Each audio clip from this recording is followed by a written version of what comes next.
नमस्ते, हमेशा खुश रहो बिटिया। Ayurveda science, doctor Sushil Kumar Sharma, business session 2, दूसरा अध्याय पढ़ाने जा रहा हूँ। अध्याय का नाम है दिनचर्या नामक अध्याय। तो दिनचर्या में इस अध्याय में दिनचर्या के बारे में पूरा वर्णन किया गया है कि प्रातः उठने के बाद से लेकर के सायंकाल तक क्या क्या क्रियाएं करनी चाहिए और कौन कौन सी बातों का ध्यान रखना चाहिए, वो सारी बातों के बारे में इसमें इस दिनचर्या वर्णन किया गया है। तो इसमें सबसे पहले लिखा है ब्राह्मी मुहूर्ते उत्तिष्ठे स्वास्थ्यो रक्षा मायुषय, यानी ब्रह्म मुहूर्त बताया गया है कि सुबह 4 बजे से 6 बजे के समय को ब्रह्म मुहूर्त कहा गया है। तो शास्त्रों में कहा है कि व्यक्ति को ब्रह्म मुहूर्त में उठना चाहिए, यानी सुबह 4 बजे से लेके 6 बजे से पहले उठ जाना चाहिए, उसी को ब्रह्म मुहूर्त कहते हैं। इस ब्रह्म मुहूर्त में उठने से कई ग्रंथियाँ ऐसी हैं जो इसी में काम करती है, तो रोगी हो नहीं पाता व्यक्ति। वो जो रोग है वो उस समय कई ऐसे रोग हैं जो उस वक्त हो ही नहीं सकते ब्रह्म मुहूर्त उठने वाले, इसलिए ब्रह्म मुहूर्त में उठना चाहिए। तो ब्रह्म मुहूर्त उठने के बाद में स्वस्थ व्यक्ति आयु की रक्षा के लिए ब्रह्म मुहूर्त में उठे। ये सबसे पहले इसका यही वर्णन किया गया है।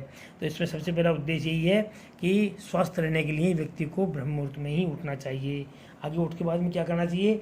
शरीर चिंतया निवृत्त कृत सोच विधिस्तः। उसके बाद में उसको शरीर की चिंता, मतलब शरीर की चिंता करे। शरीर की चिंता का मतलब शरीर स्वस्थ है या नहीं है, शरीर में स्वस्थ है या नहीं है, शरीर में जो अपने भोजन किया है रात्रि को वो जीर्ण हुआ है या नहीं हुआ है, वो जीर्ण आदि की चिंता करे। और चिंता करने के बाद में मलोत्सर्ग करे। मलोत्सर्ग यानी मल का उत्सर्ग करे सबसे पहले। इसके करने का सोच करने के बाद में फिर आगे कार्यक्रम आगे बाद में करे। इसके बाद में क्या करे, उसके बाद में लिखा है कि अर्क न्यग्रोध खदिर करंज कुंभकुमादिजम प्रातर भुक्त्वा च मृदंग्रम कषाय कटु तिक्तकम। मतलब इन्होंने इसके बाद में जब मल त्याग कर दिया, इसके बाद में इन्होंने अगला काम बताया है कि उसके बाद में व्यक्ति को दातुन का काम करना, दंत धावन का कार्य करना चाहिए। तो दंत धावन के लिए इन्होंने क्या बताया है कि कौन कौन सी उसका औषधि किस किस औषधि की लकड़ी काम में लेनी चाहिए, उसके बारे में बताया है कि अर्क यानी आँख की लकड़ी, वट नग्रोध वट, खदिर कैर, करंज, अर्जुन, इन वृक्षों की अथवा कषाय कटुतिक्त रस वाली धातुन। इस कषाय जिसका रस है कषाय हो, कटु हो, तिक्त हो, ऐसे रस वाली धातुओं को लेना चाहिए। और धातुन भी कैसी होनी चाहिए कि प्रातर भुक्त्वा से मृदग्रम, उसका अग्रभाग बहुत मृदु होना चाहिए। सुबह सुबह उसको करने के लिए उसका अग्रभाग उसका बहुत कोमल होना चाहिए, ऐसे दातुन होना चाहिए। प्रातःकाल करें और भोजन के बाद भी करें। उसमें लिखा है प्रातःकाल और भुक्त्वा, प्रातःकाल यानी प्रातःकाल भी करें दातुन और भोजन करने के बाद भी करें। तो वो दातुन कैसे होनी चाहिए? आगे से बहुत मृदु होनी चाहिए।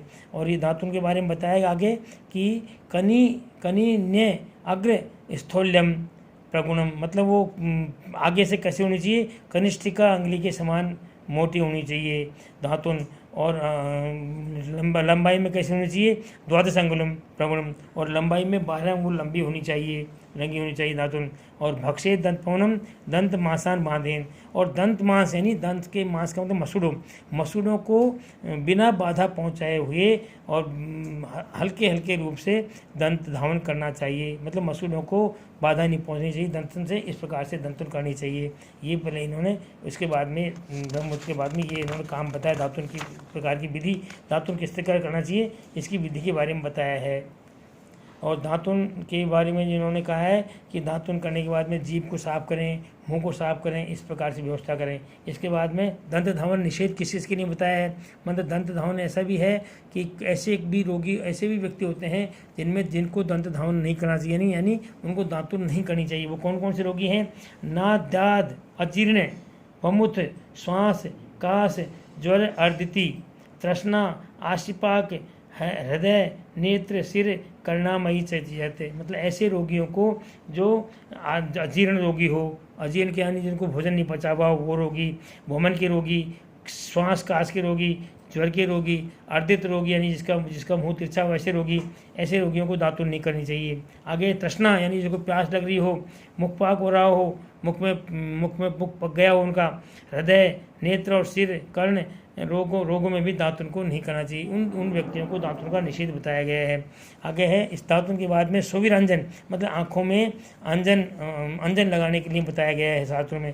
तो लिखा है सोविरांजन की गुण क्या बताया है कि सोवीर मंजनम अंजनम नित्यम हित मक्षणो ततो भवेत, यानी आँखों में जो अंजन है, सोवीर अंजन नाम का अंजन है, उसको वो हितकारी होता है और उसको रोज़ लगाना चाहिए, उसको आँखों में प्रतिदिन लगाना चाहिए, वो हितकारी होता है।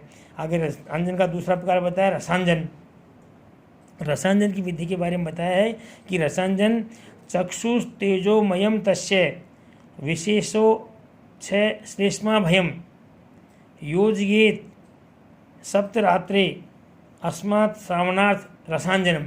मतलब इन्होंने कहा है कि रसांजन जो मतलब श्रोतांजन को तो सोविरांजन को तो रोज़ लगाना चाहिए, लेकिन रसांजन के जो बारे में बताया है कि रसांजन को इनको क्या करना चाहिए, 7 दिन में एक बार लगाना चाहिए, 7 रात्रि के पीछे लगाना चाहिए उसको।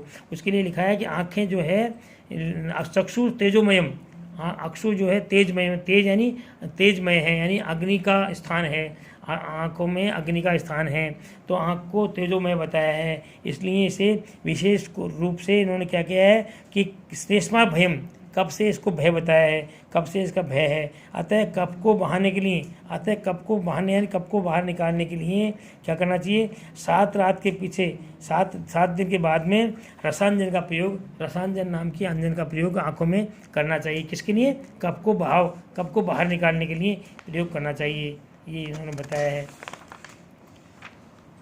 आगे नश्यादि सेवन विधि। अब अंजन के बाद में नश्य यानी नश्य कहते हैं नाक में औषधि डालने को नश्य कहते हैं, नासम मार्ग में औषधि डालने को नश्य कहते हैं। तो इसमें सरसों को तिल से भी नश्य किया जा सकता है, तिल से भी किया जाता है। मतलब नश्य करने से सिर के जितने भी रोग हैं, नाक, कान, गला, आँख, इन सब रोगों में उसकी समाप्ति होती है, इसलिए नश्य उसकी अच्छी होती है।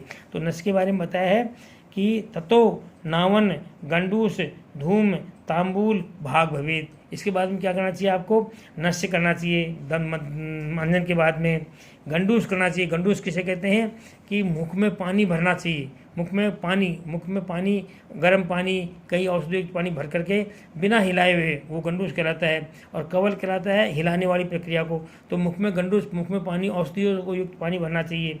धूम्रपान, औषधि युक्त धूम्रपान करना चाहिए, धूमपान करना चाहिए। और तांबूल चरणम, तांबूल को पान को चबाना चाहिए, पान को खाना चाहिए। पान खाने से भी एक तरह से मुख में लाला स्राव होता है, इसलिए पान का भी इन्होंने वर्णन बताया कि पान को पान को भी खाना चाहिए। अब इसके बाद में आगे बताएं रोग विशेष में तांबूल का निषेध। अब तांबूल का निषेध किसी रोग में निषेध बताया, वो कौन कौन से हैं कि तांबूलम क्षत पित्तास्त्र रूक्ष कुचित चक्षुषाम विष मूर्छा मदार्तानाम अपथ्यम शोषिनामपि।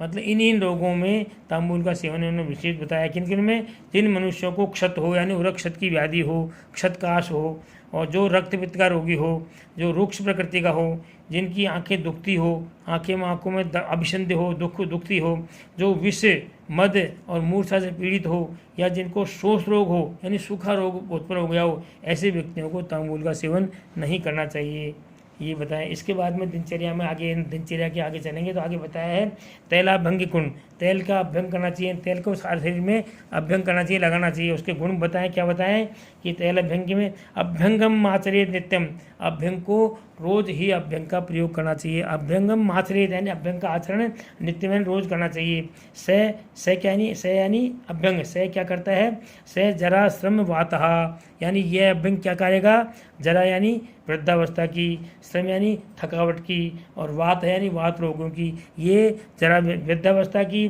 थकावट की और वात व्याधियों का शमन करता है। कौन, तेल का अभ्यंग।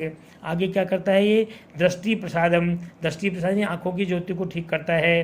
दृष्टि प्रसादम पुष्ट आयु को पुष्ट करता है। स्वप्न सुख, अच्छी नींद लाता है। और त्वक त्वचा को दाढ़ शक्तिशाली बनाता है, त्वचा को सुंदर बनाता है, और दाढ़ग्रंथ यानी अपने शरीर को दृढ़ बनाता है। ये अभ्यंग के गुण बताए गए, शरीर को दृढ़ बनाता है, ये इसके गुण बताए गए हैं। झुर्रियाँ समाप्त कर देता है, किसी प्रकार की झुर्रियाँ नहीं होती है उसको समाप्त कर देता है, इस तरह बताया गया है। आगे है शिरः श्रवण पादेषु तम विशेषेण शीलियत, और अभ्यंग को कहाँ विशेष प्रकार से प्रयोग करना चाहिए कि शिरः श्रवण पादेषु, सिर में, श्रवण यानी कान में, और पादेश यानी पैर में, विशेष रूप से अभ्यंग का जो प्रयोग है सिर में, कान में और पादेश यानी पैरों में विशेष रूप से अभ्यंग का प्रयोग करना चाहिए। यह अत्यधिक गुणकारी होता है। वर्ज्यो अभ्यंगम कफग्रस्त कृत संशुद्धि जीर्ण भी, और अभ्यंग का निषेध इन्होंने कहाँ बताया है कि निषेध कहाँ बताया है, कफ से पीड़ित, कफग्रस्त हो, कफ से पीड़ित व्यक्ति हो, कृत संशुद्धि जिसने वमन विरेचन कर लिया हो, ऐसे व्यक्तियों को भी अभ्यंग नहीं करना चाहिए। और जो अजीर्ण रोगी हो, अजीर्ण का रोगी हो, उसको भी अभ्यंग नहीं करना चाहिए। इस प्रकार से इनको बताया है अभ्यंग नहीं करना चाहिए। आगे है व्यायाम के लाभ। व्यायाम के लाभ कहाँ कहाँ बताए हैं, व्यायाम करने से क्या लाभ होता है, वो बताया है कि लाघवम कर्म सामर्थ्यम दीप्तो अग्निर्मेध से क्षय विभक्त घन गात्रत्वम व्यायामामुपदायते। मतलब ये व्यायाम से लाभ बताया इन्होंने कि व्यायाम करने से क्या लाभ है। अब शरीर व्यायाम की परिभाषा क्या बताई इन्होंने, शरीर आयास जनकम कर्म व्यायाम, मतलब ऐसे कर्म जिससे शरीर में थकावट पैदा हो, शरीर में पसीना आए, उसको अपन व्यायाम कहते हैं। जिस कार्य से शरीर में थकान का अनुभव हो उसे अपन व्यायाम कहेंगे। तो उसके इन्होंने गुण क्या बताए हैं कि लाघवम कर्म सामर्थ्यम, इसमें व्यायाम से शरीर में लाघव यानी शरीर में हल्कापन आता है, शरीर हल्का हो जाता है। कर्म सामर्थ्य का मतलब उसको कार्य करने की शक्ति बढ़ती है, कर्म कार्य करने की शक्ति उसको ज़्यादा बढ़ेगी। दीप्तो अग्नि, उसकी अग्नि प्रदीप्त हो जाएगी। और मेद से क्षय, उसका जो अत्यधिक मेद बढ़ा हुआ है, मोटापा बढ़ा हुआ है, उसका क्षय हो जाएगा। विभक्त घन गात्रत्व, और उसके शरीर में घन गात्रत्व यानी विभक्त शरीर के अंग पृथक दिखाई देंगे, मतलब उसकी बॉडी अलग से पृथक दिखाई देगी। व्यायाम उपजात, ये सब व्यायाम के गुण बताए गए हैं। इस प्रकार से व्यायाम करना चाहिए, ये व्यायाम के सब गुण हैं। This session provide by digital session 2। I hope you have any query, please mention comment box, I will resolve it. Thank you.